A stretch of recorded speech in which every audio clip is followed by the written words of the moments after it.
I've had a rear spring snap. I was driving along and it had loads of rattling, so I had a quick look and this is what I found.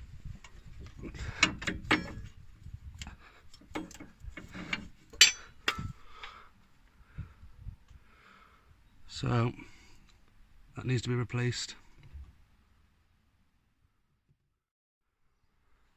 Well, I've removed the wheel to get access to the trailing arm bolt. So that's the nut side, that's the bolt side. And this side, it's like a thread, the nut. I'm going to give it a good spray with some penetrating oil. I recommend that stuff.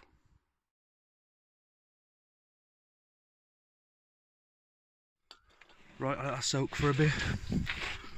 Yeah, you can see there where the spring snapped. Right there. Before you undo the bolt on the trailing arm, just, well, make sure on an axle stand. Just take a bit of pressure off it. Just a touch like that, not much. I'll try and undo the bolt now.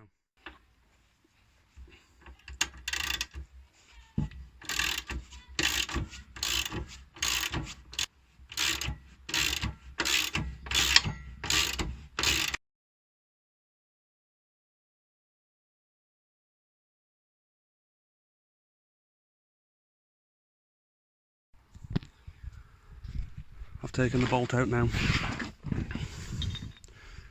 It's quite a long one. Now I need to lower the jack slowly.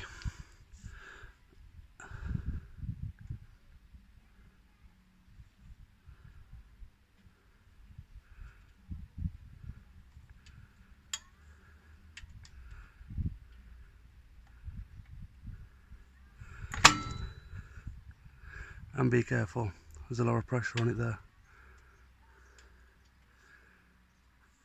Well, there you go.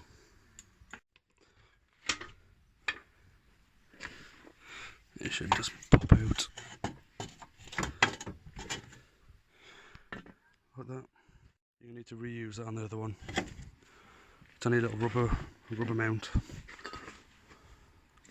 Pull it off, as you can see.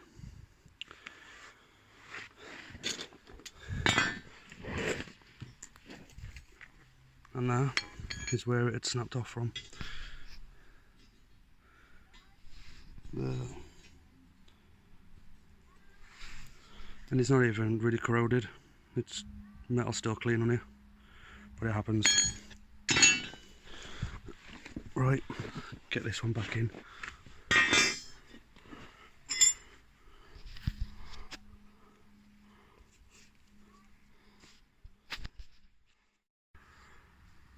Right, the new spring is in place.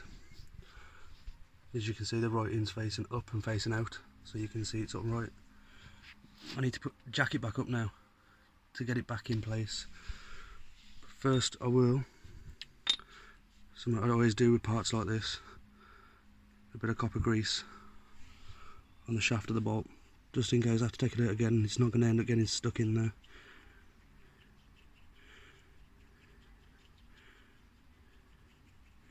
Because it's on a sleeve inside there, look.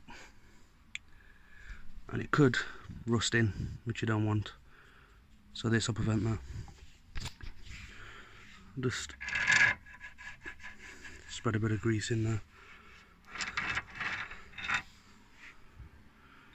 Right, jack it back up now. Slowly. Because the spring could pop out.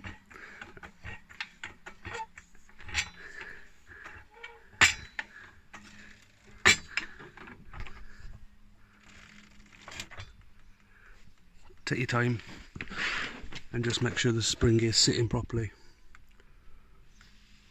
It looks good to me.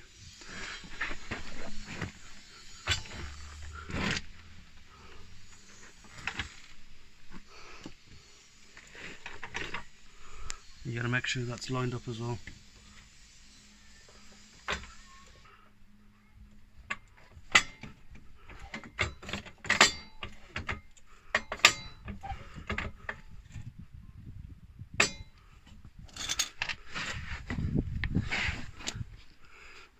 hopefully.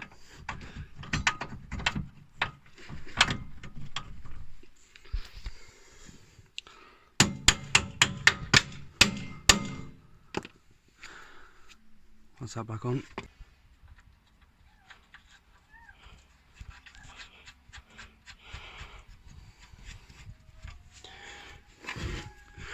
Now, tighten it back up. Double check the torque specs in the Haynes manual or online if you want to. I'll just tighten it up till it feels tight, but you should really use torque specs. And that's it, it's fitted, it's in. I'll tighten the bolt up and then I'll take the pressure off with a jack. Also, these are 18mm. Yeah, 18mm. That's what I've got on here. So, yeah, that's it. Refit the wheel after you've tightened everything up and lowered it. And that's it, job done. Well, that's the bolt tightened up now. So, keep back and lower it slowly.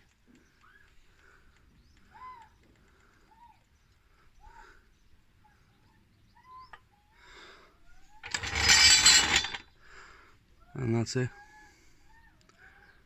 I'll refit the wheel, take it off the axle stand. Yeah. And never work on the car without an axle stand. It's not worth it. I also put the tyre under the car just in case. But yeah, the tools I used was 18mm spanner, 18mm ratchet, socket, 18mm socket, ratchet, spanner, jack. That's it. It's took, well, you've seen how long it's took. It's a 10-minute job, if that. So yeah, it saves paying the garage lots of money for a simple job.